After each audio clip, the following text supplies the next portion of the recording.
السلام عليكم ورحمة الله وبركاته نحمده ونصلي على رسوله الكريم أما بعد সম্মানিত দর্শক মণ্ডলী, অনেক সময় আমরা আঘাতজনিত ব্যথায় ভুগতে থাকি, যন্ত্রণায় ভুগতে থাকি।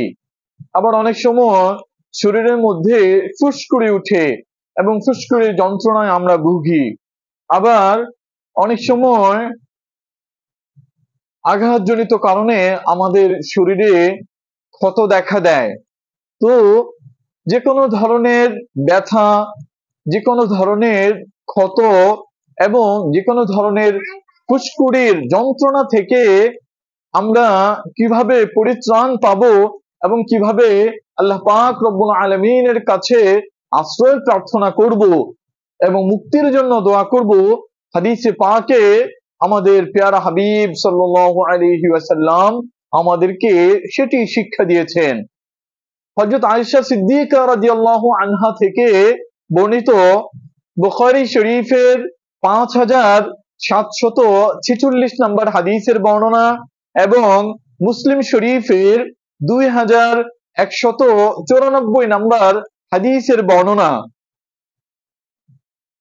আয়েশা সিদ্দিকা রাদিয়াল্লাহু আনহা বলেন, কোন ব্যক্তি যখন কোন ব্যথায় আক্রান্ত হতো অথবা শরীরের মধ্যে যে কোনো ধরনের ফুসকুড়ি উঠতো কিংবা শরীরের মধ্যে যে কোনো ধরনের ক্ষত দেখা দিত, তো নবীজি সেই ব্যথার জায়গায়, ক্ষতর জায়গায় বা ফুসকুড়ির জায়গায় হাত রেখে দোয়াটি পড়তেন।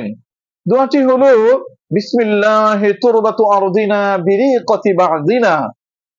আল্লাহ পাক রব্বুল আলামিনের নামে আমাদেরই একজনের থুতুর সাথে কিছু মাটি মিশ্রিত করে আমাদের এই রোগীকে প্রদান করছি।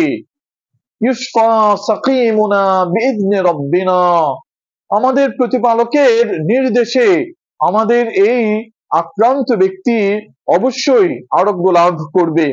সম্মানিত দর্শক মণ্ডলী, আমি আবারও আপনাদের সামনে দোয়াটি পাঠ করছি।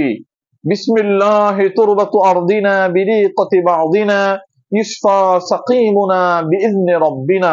আল্লাহ পাক রব্বুল আলামিন আমাদেরকে এই দোয়া এবং হাদিসে বর্ণিত সকল দোয়ার মাধ্যমে উপকৃত হওয়ার তৌফিক দান করুন। ওয়া আখিরু দাওয়ানা আনিল হামদুলিল্লাহি রাব্বিল আলামিন।